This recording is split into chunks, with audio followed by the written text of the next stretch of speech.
We're going to discuss one more operation of arithmetic, and that operation is exponentiation, or taking a power of a number. What is this? Well, just as we said multiplication was repeated addition, and so, for example, 4 times 5 is 5 plus 5 plus 5 plus 5. Exponentiation is repeated multiplication. So if I write 5 to the 4th power, that means 5 times 5 times 5 times 5. Now, this expression, 5 to the 4th power, we read this as 5 to the 4th power, or just 5 to the 4th. Just like in all of the other operations, these two numbers have names. This number is called the base, and this number the exponent. Now, just based on the fact that these have different names, you should be making a prediction.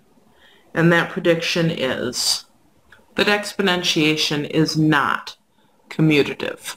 For example, this 5 to the 4th, as we said, that's 5 times 5 times 5 times 5. Working out this multiplication, well, 5 times 5, we read off the multiplication table, is 25. 25 times 5 will work out off to the side here. 5 times 5 is 25. 5 times 2 is 10, plus 2 is 12. 125 times 5. Well, 5 times 5 is 25. 5 times 2 is 10, plus 2 is 12. 5 times 1 is 5, plus 1 is 6. So 5 to the 4th equals 625. On the other hand, 4 to the 5th, well, that's going to be 4 times 4 times 4 times 4 times 4. 4 times 4 is 16. 16 times 4, 4 times 6 is 24. 4 times 1 is 4, 5, 6. So 16 times 4 is 64. 64 times 4, 4 times 4 is 16. 4 times 6 is 24, plus 1 is 25. 256 times 4, well, 4 times 6 is 24. 4 times 5 is 20, plus 2 is 22. 4 times 2 is 8, plus 2 is 10. So 4 to the 5th is 1024. As you can see, not equal. Now, unlike multiplication, there is no easier way to compute powers. We need to do the repeated multiplication each time. Now, we can take advantage of the associative property of multiplication to make this a little bit easier. So, for example, when I was computing 4 to the 5th, I could have associated in this way. And remember, we computed that 4 times 4 times 4 was 64. 4 times 4 was 16. So we can take advantage of the associative property to shorten the process of computing a power, but that's about it. Now, there are special ways that we read two of the powers. If we write some number to the 2nd power, of course, we can read that as our number to the 2nd power.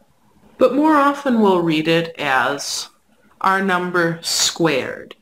Why squared? Well, for example, 5 squared means 5 times 5.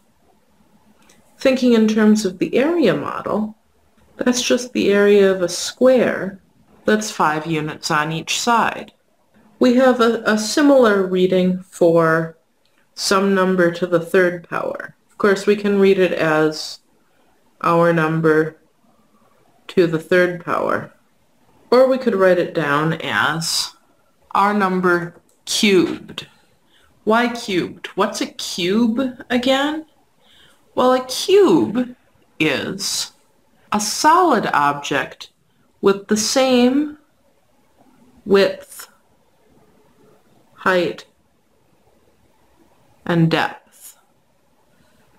So if we have, for example, 2 cubed, well, if we take a solid cube like this, that is 2 units high, 2 units wide, and 2 units deep, and we cut it up into little cubes, 1 unit to a side, well, we'll get 1, 2, 3, 4 on the front, 1, 2, 3, 4 on the back, and that'll be 2 times 2 times 2. 2 times 2 is 4, times another 2 is 8. So it really is 2 to the third power. We would get the same result with 3 or 4 or 5, but I don't want to draw that picture because it's awkward. So we read the second power as squared. We read the third power as cubed. This is a 2-dimensional thing. This is a 3-dimensional thing. We don't usually think in dimensions higher than 3, so there's no special name for our number to the 4th power, a number to the 5th power, etc. I'm going to have you compute a power just for practice. Compute 3 to the 4th power. Pause the video and try this now. So our first step is going to be to write this out as 4 copies of the number 3, all multiplied together. 1, 2, 3, 4.